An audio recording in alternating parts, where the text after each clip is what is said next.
And are you refreshed? Good. Now what?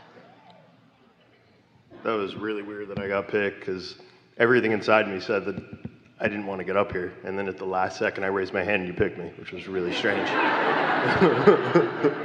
You are the one exception to the laws of the universe. So I was talking to my friend about this. I find it really amazing that people are very specific when they come up here about whatever issue they want to work on. I don't really even know where to begin, because I feel like there's a lot. But I will say that there's been this just theme throughout my life, consistent theme of just I want to just say unhappiness, of just a darkness. The thing about trying to figure it all out, even a theme for my life, or I don't know where I could begin, is that the whole idea of sorting it out or unraveling it, figuring it out, feels overwhelming.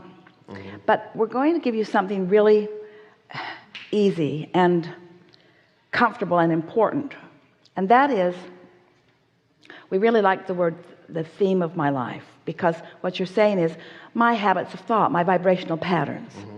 The nice thing is that whatever pattern you've got going on is what's reflecting in this and this and this and this and this. Our friend earlier was talking about he has highs and lows, wanted things and unwanted things, and that's because he, like everyone, thinks about things wanted and not wanted. In other words, your thoughts are turning to things.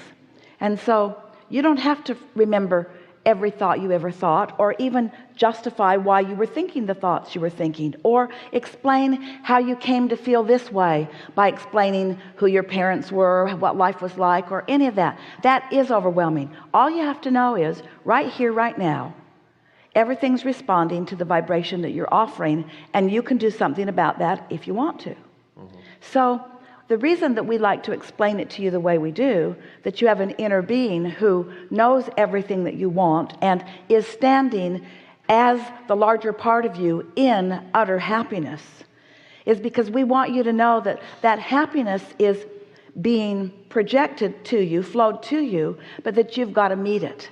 And the interesting thing, this is such a good thing for you to know, you can't be unhappy unless you've put so much in your vortex and you have an extraordinarily happy inner being, because it's the variation that is equaling the emotion that you feel. In other words, if somebody you didn't even know called you on the telephone and said, "Hello, you don't know me, I'm just calling to tell you I will never call you again," you would say, "Okay, thanks, good to know."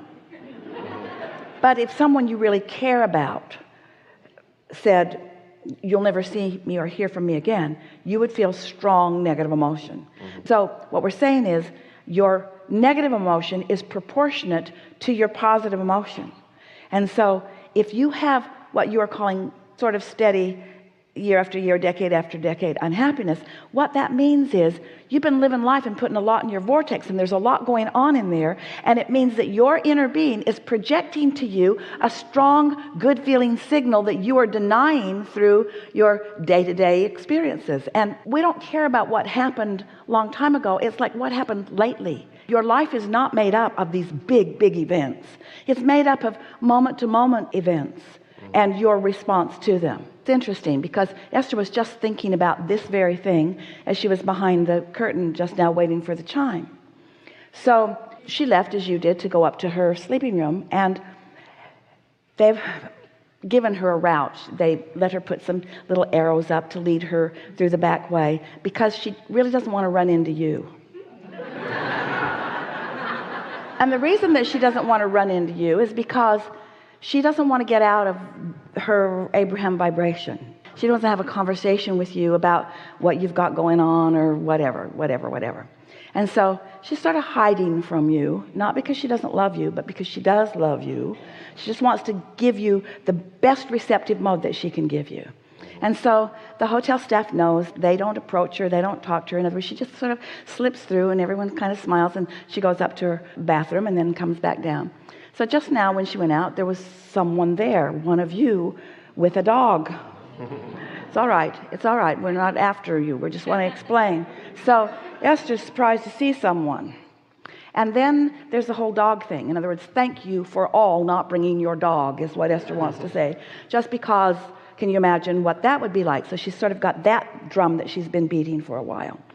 So she was a little flustered by it and went through the kitchen, as did the dog, up to her sleeping room, and then was feeling unsteady about it, uneven about it. In other words, it stirred up stuff that she hasn't got resolved, things about agreements and crowd management and laws and rules and all that stuff. And then she remembered our conversation just now with a friend. Just step away from it. Just step away from it. If it's a condition that you can't solve and it's disruptive to your vibration, then just step away from it. So she thought, oh, that's easy. I don't even have to think about this right now. There isn't a new policy that I have to set. Can't really. There isn't a condition that I have to change. Can't really. Nobody was doing anything wrong. There was no wrongdoing done at all. Nobody did anything wrong. I'm just, for whatever reason, not feeling good. Step away from it because I can't change it enough to make the feeling be different. You see what we're getting at? And now she's finding it humorous because she realizes that through life, it's easy to make big deals out of things that you don't need to make big deals about because you've been carrying that along with you for a while. In other words, it's a belief system that you've been bringing with you that is in the way of what you really want. And what you really want, and only thing that you really, really want, is to be happy, which is the first thing that you start with here. You want to be happy, and Esther does too, but she can let something that inconsequential ruffle her feathers. Not anymore. Sure, you're going to take the hit because you got to bounce up against the beliefs that you've got going on. In other words, you can't pretend that you don't have a vibration going on. If there's a vibration within you, it will activate. If something about something that you have considered and worked on and worried about comes into your experience, it will activate. But once you remind yourself that you want to be happy and that you can back away from that, and you want to be happy and you can back away from that, as you meet situation after situation, and that's your response to it. This is a condition that I don't need to and cannot control. And if my happiness depends upon the controlling of things that are really not any of my business, not really. What others do is not my business. How I feel about it is. But what others do is not my business. Then you have the potential of being a consistently really happy person. We think what gets in the way of so much happiness is so much reality, so much interfacing with others who are feeling about things differently than you are, or even feeling differently about you than you would like them to. In other words, there's a lot of people that make you their business. Parents make their children their business when they have no business making children their business. And that feels odd to some of you parents because you think that your children are your business. Well, they are certainly someone that you care about. But the less you try to control them, the more you allow them the receptive mode, the more you will recognize their ability to control their own experience. Helpful? Sure, yeah. Like, I understand what you're saying intelligently, and like, I've done various different types of work. Let us just say one thing softly. Sure. If you'll just, and then we want to hear from you. If you will just say to yourself, it's only what happened lately that I even need to think about. Because the stuff that happened, you keep regurgitating it and you keep changing it and you keep amplifying it and you keep dramatizing it. Esther doesn't have to think of anything that happened before she met the dog in the elevator. Right.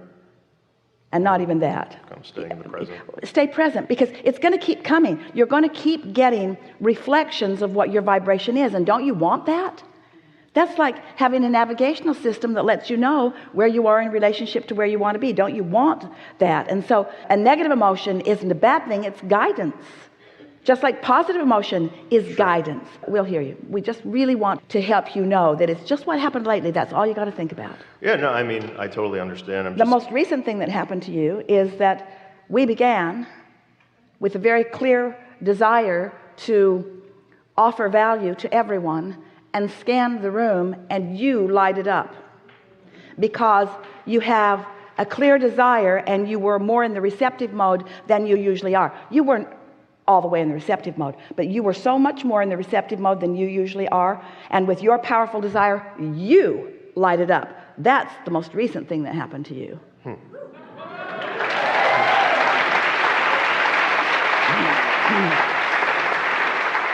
Yeah, and being aligned like that is the most amazing feeling ever. And I guess I'm trying to like figure out how to get more of that. Just one little thing at a time, just by not letting insignificant things bother you and not focusing on them long enough to let them get any momentum. Because that's just where I feel the most alive. So I guess I'm just like chasing that. Well, it's because your vibrations where you last left it. Where you feel most alive is in that receptive mode. Of course. Of being aligned. You were born to be out here on the leading edge. You were born to turn these vibrations to thoughts and these thoughts to things. Right. That's who you are, and that's why you're here. And so, of course, that's what feels the best to you. That's what's most natural.